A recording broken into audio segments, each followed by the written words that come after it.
దేవుని మహోన్నతమైన నామానికి సమస్తమైన మహిమ ఘనత ప్రభావములు నిత్యము కలుగును గాక. ఈరోజు వాక్య ధ్యానం కొరకు ఓబద్య గ్రంథం. ఈ ఓబద్య గ్రంథంలో కేవలం 21 వచనాలే ఉన్నాయి. ఓబద్య గ్రంథ రచయిత ఎవరు అనంటే ఓబద్య అనే ఆ పేరుకు అర్థం యెహోవా ఆరాధికుడు లేకపోతే యెహోవా సేవకుడు అని అర్థం. ఇతడి గురించి ఎక్కువ వివరాలు ఏమీ లేవు గాని క్రీస్తు పూర్వం సుమారు 845లో ఈ గ్రంథాన్ని రాసినట్లుగా తెలియచేస్తారు. ఎదోం వారు ఇశ్రాయేలు వారిపై పగబట్టి దౌర్జన్యం చేసినందువలన వారిపైకి రాబోయే శిక్ష గురించి ముఖ్యంగా రాయబడింది. ఇందులో ఎదోం పైకి రానున్న నాశనం, తిరస్కారానికి గురి కావడం, దోపిడీకి గురి కావడం, తీర్పుకు గల కారణాలు, ఎదోం పైకి ఇతరుల పైకి రానున్న తీర్పు, ఇశ్రాయేలు వారికి విముక్తి, గత వైభవం అది పునరుద్ధానం చేయబడడం గురించి ఈ తక్కువ వచనాల్లో ఇన్ని విషయాలు ఓబద్య ద్వారా ప్రభు తెలియచేస్తున్నాడు. ఓబద్యకి దర్శనం వస్తూ ఉంది. ఆ దర్శనంలో ప్రభు మాట్లాడుతూ ఉన్నాడు.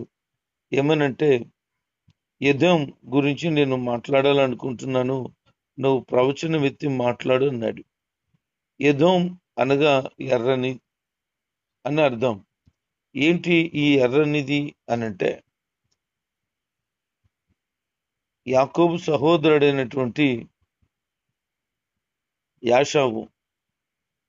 ఎదోము అనగా యాషావుకి ఉన్న మరొక పేరు. ఎదోం అనగా ఎర్రనిది అని అన్నా, ఎదోం అంటే యాషావు. ఈ యాషావు గురించి ఈ ప్రవచనమంతా కూడా ఈ గ్రంథంలో వివరించబడింది. చాలా ప్రవచనాలు ఈ యొక్క యాషావు గురించి ఉన్నాయి. అయితే ఇందులో ముఖ్యంగా రాసిన ప్రవచనాలు మనం జ్ఞాపకం చేసుకుందాం. వారు చాలా గర్విష్ఠులని, అందువల్ల దేవుడు వారు మెడ వంచుతాడని, తాము ఏదో పెద్దవాళ్ళం అనుకుంటూ దేవుడు వారిని అల్పులుగా చేస్తున్నాడు అనేది ఇందులో తెలియచేయడం జరిగింది. సామెతల గ్రంథం 3వ అధ్యాయం 34వ వచనంలో అపహాస్యం చేసేవాడిని దేవుడు అపహాస్యం చేస్తాడని, వినయం కలిగిన వారికి ఆయన కృప చూపుతాడని రాయబడింది. అందుకే ఎప్పుడు గర్వం కలిగి ఉండొద్దు. ఈ ఎదోం అనగా యాషావు నాశనం అవడానికి గల కారణాలు చాలా ఇందులో వివరించబడ్డాయి. ఏ వ్యక్తి అయినా నాశనం అయిపోతున్నాడు, నాశనం అయ్యాడు అనంటే ఖచ్చితంగా కొన్ని కారణాలు ఉంటాయి. కొంతమంది అంటాడు ఇది గర్వం ఎక్కువ అని. ఖచ్చితంగా గర్వం నాశనమునకు నడుపుతుందని సామెతల గ్రంథంలో రాయబడింది. అది ఒక ప్రధానమైన కారణమే. ఈ యొక్క ఎదోం ఆ రాజ్యము, ఆ ప్రాంతము నాశనం అవడానికి గల కారణం ఏంటంటే, అది నేనేదో గొప్పదాన్ని అని చెప్పుకుంటూ అందరినీ తిరస్కరిస్తూ లెక్కలేనితనంగా ఉంటూ, మరి ముఖ్యంగా ఇశ్రాయేలు రాజ్యాన్ని తిరస్కరించడం జరిగింది.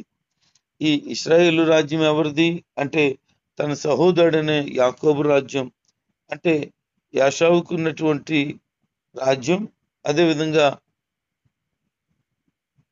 యాషావుకును యాకోబుకున్న ఈ కుటుంబ సంబంధమైనటువంటి గొడవలు రేగుతూ ఉన్న కారణాన్న దేవుడు గమనిస్తున్నాడు. ఇశ్రాయేలును దేవుడు ఎన్నుకున్నాడు. యాకోబు మోసగాడే గాని ఆ మోసగాడు మనసు మార్చుకున్న తర్వాత దేవుడు దీవించడం ప్రారంభించాడు. యాషాబు మాత్రం ఏ రకమైన దైవికమైన దీవెనలు అతనికి లేవు. యాకోబుకు మాత్రమే ఉన్నాయి. యాకోబుని దేవుడు కోరుకొని ఏర్పాటు చేసుకుని తనకు కలిగినటువంటి సంతానాన్ని కనానుకి నడిపిస్తానని వాగ్దానం చేశాడు. కానీ ఈ యొక్క యాషాబు జ్యేష్ఠత్వాన్ని అమ్మేసుకున్న కారణం, అంత మాత్రమే కాదు, దేవుడిచ్చినటువంటి భాగ్యానికి నేను అర్హుణ్ణి కాను, నాకు వద్దు అని లెక్కలేని తిరస్కార బుద్ధి కలిగి ఉండిన కారణాన్ని బట్టి దేవుడు అతన్ని అసహించుకున్నాడట. యాషాబు పశ్చాత్తాపడినా మారు మనసు పొందడానికి కూడా దేవుడు అవకాశం ఇవ్వలేదు. ఎందుకనంటే దేవుడిచ్చిన జ్యేష్ఠత్వాన్ని తృణీకరించిన ఒక బుద్ధిహీనుడు అక్కడ దేవునికి తనకి విరుద్ధం ఏర్పడింది. అయితే ఈ యాషాబు తన సహోదరుడైన ఇశ్రాయేలు, తన ప్రజలు అయినటువంటి ఇశ్రాయేలుతో దౌర్జన్యానికి దిగిపోయాడు. స్వార్థపూరితమైన మనసు కలిగి ఉన్నాడు. ఆశీర్వదించబడ్డాడు అని అతను బ్రతకూడదని నిర్ణయం తీసుకున్నాడు. ఈ రోజున అన్నదమ్ముల మధ్యలో ఐక్యత లేదండి. చాలా అసమాధానమే ఏలుబడి చేస్తుంది. గొడవలతోనూ చికాకులతోనూ ఒకరికంటే ఒకరికి పడలేనట్లుగా మారిపోతున్నారు. ఇది ఈ రోజు ఉన్నది కాదు, ఎప్పుడో యాకోబు దగ్గర నుంచి వచ్చింది. అక్కడి నుంచే కాదు, ఆది కాండంలోనే మొట్టమొదటి సంతానం అనబడిన కయ్యూను ఏబేలు నుంచి వచ్చింది. కయ్యూను సంతానమే ఇలాంటి పనికి మాలిన పని చేసేటువంటి వారు. ఇక్కడ ఎదోము గురించి మరికొన్ని విషయాలు చెప్తున్నాడు. వారట కొండ సందుల్లో, ఎదోము దేశ రాజధాని కొండ శిలల్లో, నిటారుగా ఉన్నటువంటి కొండల సందులలో ఏ శత్రువు దాన్ని జయించలేరని ధీమాతో ఉన్నారట. వారికి ఉండినటువంటి నివాసం ఏంటి అంటే కొండలు. ఆ కొండలు కూడా ఎలాంటివంటే ఎత్తైన శిఖరాలు లాంటివి. ఆ శిఖరాల పైన ఉండేవాళ్ళట. కనుక మమ్మల్ని ఎవరు ఏం చేయలేరు, మమ్మల్ని యుద్ధానికి కూడా ఎవరు రాలేరు. ఒకవేళ యుద్ధానికి వచ్చినా ఇంత పైకి వచ్చి వాళ్ళు యుద్ధం చేయలేరు, మాకేమీ నాశనం ఉండదు, మమ్మల్ని ఎవరు ఏమి చేయలేరు అని వాళ్ళు భావిస్తూ ఉండేవాళ్ళు. నువ్వు గర్వంతో ఉంటే నువ్వెక్కడున్నా నాశనమే నీకు. వాళ్ళకి అర్థం అవ్వలేనిది ఏంటంటే, ఇంత ఎత్తైన స్థలానికి ఎవరు రాలేరు అనుకున్నారు, కానీ ఇంత ఎత్తైన స్థలానికి వచ్చి మమ్మల్ని ఎవరు నాశనం చేయలేరు అనుకున్నారు. కానీ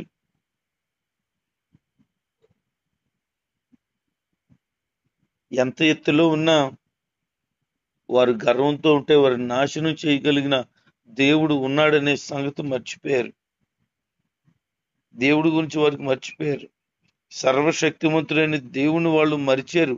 మనుషుల గురించి ఆలోచన చేస్తున్నారు, మమ్మల్ని ఎవడు ఏమి చేయలేడు అని. కానీ దేవుడు ఏదైనా చేయగలడు అని అర్థం అవ్వలేకపోయింది వాళ్ళకి. వాళ్ళ నివాసాలట గరుడు పక్షి అనగా పెద్ద గ్రద్ద ఉన్నతమైనటువంటి స్థలంలో కొండ మీద నివాసం ఏర్పాటు చేసుకుంటది. అది అనుకుంటదట, ఎవరు ఏమీ నన్ను చేయలేరు, ఇంత పైన నేను ఉన్నానని. ఆ గర్వమే శత్రువుల చేతికి అప్పగించుకునేలాగా చేసేసింది. అందుకే ప్రభు ఏం చెప్తున్నాడు అని అంటే, ఎదేము శత్రువులు దొంగలట, దోపిడీదారులట, అలాంటి కఠినమైన మనసు కలిగిన వారిని అప్పగిస్తున్నాడు. వారు ఏం చేస్తున్నారట, ఏమి మిగలకుండా పట్టుకెళ్ళిపోతున్నారు. ద్రాక్ష పండ్లు మొత్తం పట్టుకెళ్ళిపోతున్నారు. తోటలో ఉన్నటువంటి పండ్లన్నీ పట్టుకెళ్ళిపోతున్నారు. ఇక అంత ఘోరమైన నాశనం రాబోతుంది నీకు. ఎందుకు? వారిలో కలిగి ఉన్నటువంటి స్వభావం గర్వం. రెండోది, బొత్తిగా చెడిపోయిన స్థితి ఉందంట వాళ్ళకి. మొత్తం చెడిపోయిన వారే ఉన్నారు వాళ్ళు. అందుకనే ప్రభుకి నచ్చలేదు. చెడిపోయిన వాడు బాగుపడాలని ఉద్దేశం కలిగి ప్రభు శరణం వేడుకుంటే తప్పకుండా బాగుపడతారు. కానీ వీళ్ళకున్న గర్వం బాగుపడాలి అనే ఉద్దేశం వారిలో పుట్టించలేదు. అందుకే ఎప్పుడు దేనిని బట్టి ఎవరిని బట్టి గర్వపడకో. నీకేదో కలిగి ఉందని గర్వపడుతున్నట్లున్నావు. నువ్వు కలిగి ఉన్న దాన్ని బట్టి కానీ గర్వపడితే ఖచ్చితంగా దానిని దేవుడు తీసేస్తాడు. కీర్తనకారుడు అంటున్నాడు, నేనైతే అతిశయించేది గుర్రములను బట్టో రథములను బట్టో కాదు, నా దేవుడిని బట్టి, నా దేవుడి పేరుని బట్టే నాకు అతిశయం కలుగుతుంది అన్నాడు. మరి నువ్వు దేన్ని బట్టి అతిశయిస్తున్నావు? దేనిని బట్టి విర్రవీగుతున్నావు? కలిగిన ధనాన్ని బట్ట, బలగాన్ని బట్ట, నీకున్నటువంటి శక్తి సామర్థ్యాలను బట్ట, లేకపోతే కలిగి ఉన్నటువంటి ఇతరమైన దేన్నైనా చూసుకుని గర్వపడుతున్నావా? నాకేం పర్లేదు అని లెక్కలేనితనాన్ని నువ్వు కనబరుస్తున్నావా? నువ్వు ఖచ్చితంగా నాశనం అవుతావు. ఎందుకనంటే నీ హృదయ గర్వం చేత నాశనం తెచ్చేసుకుంటావు. ఎంత ఉన్నా వినయం కలిగిన వారి దగ్గర ప్రభు ఉండగలుగుతాడు, గర్వం కలిగిన వారి దగ్గర ప్రభు ఉండలేడు. ప్రభు లేని చోట దైవికమైన ఆశీర్వాదాలు తప్పకుండా కోల్పోతావు. అందుకని ఈరోజు వాటి జ్ఞాపకం చేసుకో. దేవుని బిడ్డగా ఎప్పుడు కూడా గర్వాన్ని నీ దరిదాపులకు రానీకు. అసలు ఏది కలిగి ఉన్నా దాన్ని బట్టి గర్వించుకు. కొంతమంది భర్తను బట్టి గర్వపడతారు, కొంతమంది భార్యను బట్టి గర్వపడతారు, కొంతమంది ఉద్యోగాన్ని బట్టి గర్వపడతారు, కొంతమంది వారికున్న బైక్ను బట్టి కూడా గర్వపడుతూ ఉంటారు. ఎందుకు? కొంతమంది వారికున్న అందాన్ని బట్టి గర్వపడతారు. నీకు దేనిని బట్టి గర్వం ఉన్నా అది ఖచ్చితంగా ఏదో ఒక రోజు లేకుండా పోతుంది. దేవుణ్ణి బట్టి, దేవుని యొక్క నామాన్ని బట్టి అతిశయించు అంతే. వీళ్ళు చెడిపోయిన స్థితిలోనికి వెళ్ళిపోయారు. అందుకనే వారి సమస్తాన్ని కోల్పోయిన పరిస్థితి కనబడుతుంది. ఎదోము స్నేహితులు సహకారులుగా ఉంటారని వారు ఎంతో భావించారు, కానీ వారు యథార్థత చూపకుండా ద్రోహులై వారిని మోసం చేశారంట. ఈ విధంగా కూడా దేవుడు ఎదోము వారిని నాశనం చేయడం ప్రారంభించారు. ఎదోము ఇహలోక సంబంధమైన జ్ఞానులకు ప్రసిద్ధి. ఇర్మియా గ్రంథం 49వ అధ్యాయము 7వ వచనంలో ఆ మాట మనకి కనబడుతుంది. అక్కడ తేమాను అనేటువంటి వాడు ఉన్నాడు, అతనికి ఈ లోక సంబంధమైన జ్ఞానం ఉంది అని రాయబడింది. యోబు గ్రంథంలో మనం ఆ సందర్భాన్ని చూస్తాం. తన స్నేహితుడు అయిన ఎలీఫాజు ఎదోం ప్రాంతానికి చెందినవాడే. యోబు గ్రంథం 2వ అధ్యాయంలో 11వ వచనంలో మనకు కనబడుతుంది ఎదోం వాడైనటువంటి ఎలీఫాజు అని. అంటే ఈ లోక సంబంధమైన జ్ఞానం వాళ్ళకు ఉంది. ఈ రోజున నీకు కూడా ఈ లోక సంబంధమైన జ్ఞానం ఉందేమో. నీకున్న జ్ఞానం ఈ లోక సంబంధమైనది, కానీ పరలోక సంబంధమైన జ్ఞానం కావాలని ప్రభువుని వేడుకో. ఈ లోక సంబంధమైన వారి జ్ఞానం అంతా కూడా నశించిపోతుంది అంటున్నాడు. అందుకే ఈ లోక జ్ఞానులనట సిగ్గుపరచడానికి దేవుడు లోకంలో నుండి వెర్రివారిని ఏర్పాటు చేసుకున్నాడు. నువ్వు సిగ్గుపడాల్సి వస్తుంది ఈ లోక సంబంధమైన జ్ఞానం కనుకుంటే. నాకేం పర్లేదు, బోళ్ళని తెలివితేటలు ఉన్నాయి, నేను ఎలాగైనా బ్రతికేస్తా అని నీకు ఒకవేళ అలాంటి ఆలోచన ఉంటే నువ్వు కూడా ఎదోముకి సంబంధించిన వ్యక్తివే. జ్ఞాపకం చేసుకో. తన సహోదరుడైనటువంటి యాకోబు పట్ల అతను దౌర్జన్యం చేయడం ప్రారంభించాడు. అందుకే దేవుడికి నచ్చలేదు. ఎప్పుడు ప్రారంభించాడు? ఆదికాండం 25వ అధ్యాయం 24 నుంచి 30 వచనాల వరకు చదివితే తల్లి గర్భంలో నుంచి బయటకు రావడానికి లోపలే డిస్కషన్ అయిపోయిన సందర్భాన్ని మనం జ్ఞాపకం చేసుకుంటాం.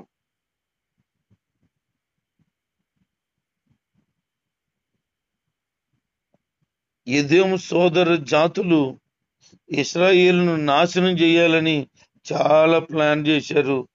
ఎదోము వాళ్ళు ఆనందించడం ప్రారంభించారు.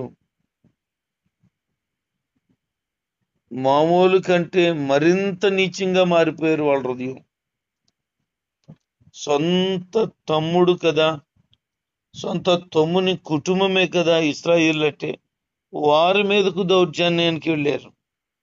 వారి మీద తిరుగుబాటు స్వభావం కలిగి ఉన్నారు. వారిని నాశనం చేసేయాలని కంకణం కట్టుకున్నారు.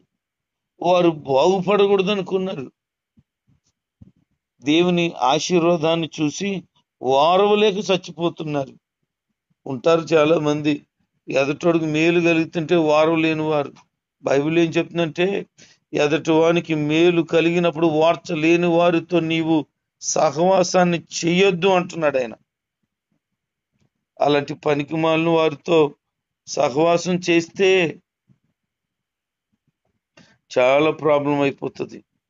అందుకే దేవుని వాక్యాన్ని బట్టి ఏం తెలుసుకోవాలంటే దేవుని పట్ల భయము భక్తి కలిగి ఆయన సన్నిధిలో సాగిపోయే మనసు ఉండాలి తప్ప అవిధేయత హృదయాన్ని ఎప్పటికీ ఎందుకును కలిగి ఉండకూడదు. దేవుని వాక్యం ఏం సెలవిస్తుంది? వారికి ఉన్నటువంటి చెడిపోయిన మనసు అంత మాత్రమే కాదు, సహోదరులకు ద్రోహం చేసే మనసు ఉంది. సొంత అన్నదమ్ములే ఒకరినొకరు ద్రోహం చేసుకుంటారు. రీసెంట్ గా ఒక సహోదరుని కుటుంబం వారింట్లో జరిగిన విషయాన్ని నాతో పంచుకుంటున్నారు. ఏంటంట, వాళ్ళ అన్న అమాయకంగా ఉంటాడట. అందుకని చిన్నోడు ఆస్తి విషయంలో అన్నను మోసగించి కాగితాలు రాయించేసుకున్నాడట. పాపం వాళ్ళ అమాయకత్వాన్ని బట్టి వీడు దాన్ని అమ్మేయడానికి ప్రయత్నం చేశాడు. అమ్మేసేటప్పుడు అడిగాడట, ఒరే ఇది అమ్మేస్తున్నావు, ఇది నా వాటా కదా అంటే, నీ వాటా అని ఎవడు చెప్పాడు, చూసుకో కాగితాలు అని చెప్పి ఆ వాటా సంబంధించిన కాగితాలు డాక్యుమెంట్స్ తీసి చూపించాడట. మరి ఇది నీ పేరునుందేట్రా అని అడిగితే, నువ్వే నాకు ఇచ్చేసావు కదూ అన్నాడట. నేను నీకెవడమేట్రా బాబు అంటే, ఒక రోజున ఏవో కాగితాలకి సంతకాలు పెట్టాలని చెప్పి అన్న దగ్గరికి వస్తే, అన్న మా తమ్ముడే కదా, ఈ నన్ను ఏం చేస్తాడు, మోసం చేయడు అనుకొని ఆ కాగితాలు ఏంటి అనేది వివరాలు తెలుసుకోకుండా సంతకాలు పెట్టేశాడు. రిజిస్టర్ ఆఫీస్కి వెళ్ళి, అన్న నాకున్న కాగితాలు రిజిస్ట్రేషన్ చేయించుకుంటున్నాను అంటే అలా అన్ని చేత సంతకాలు పెట్టి ఇచ్చేసాడు. అలా రిజిస్ట్రేషన్ చేయించేసుకున్నాడు. పాపం అతనికి తెలియలేదు. దాదాపుగా 2 ఎకరాల స్థలం, 10 సెంట్ల ఇళ్ల స్థలం రాయించేసుకున్నాడట. ఆ 2 ఎకరాలు అమ్మేద్దామని ప్లాన్ చేసేసి వాళ్ళు అన్ని స్థలాన్ని అమ్మేయడానికి మ్యాప్ గీసాడు. ఎంత దుర్మార్గుడు చూడండి. స్వయంగా అన్నయ్యే కదా, అన్నయ్యని మోసం చేస్తాడా? అన్నయ్యని మోసం చేసే వాళ్ళు ఉన్నారు, తమ్ముడిని మోసం చేసే వాళ్ళు కూడా ఉన్నారు. నువ్వెంత మోసం చేసినా దేవుడు మాత్రం నిన్ను పెద్ద దెబ్బ కొడతాడు. అందుకే ఎప్పుడు కూడా సహోదరులదు ఏమీ ఆశించొద్దు. అందుకనే ప్రభు చెప్తున్న మాట మనం అర్థం చేసుకోవాలి. ఈ ఎదోం వాళ్ళు తన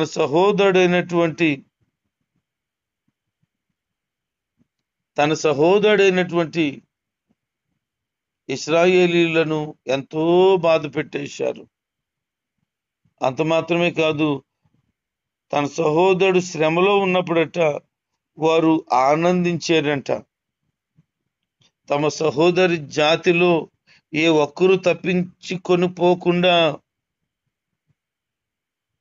వారు కలిగిన అసూయ, వారు కలిగిన ద్వేషం భయంకరమైనదని ప్రభు చెప్తున్నాడు. సహోదరుడికి శ్రమ కలిగినప్పుడు ఆ శ్రమలో ఆనందించారటళ్ళు.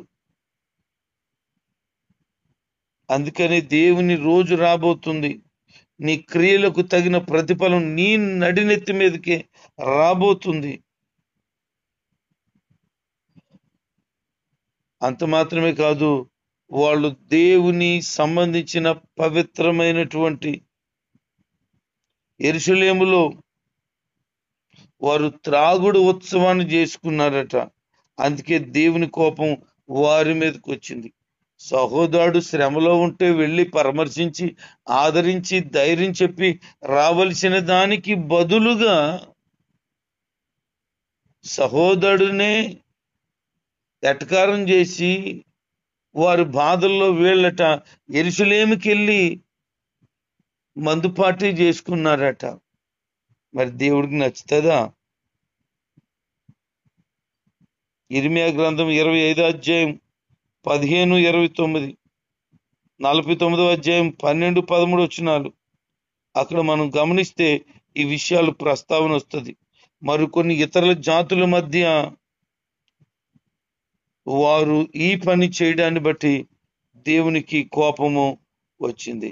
అందుకనే యాకోబు వంశం తన వారసత్వం పొందుకున్నారు కానీ వీళ్ళు మాత్రం వారసత్వం పొందుకోక ఒక దౌర్భాగ్యమైనటువంటి పరిస్థితిలోనే ఉండిపోయారు.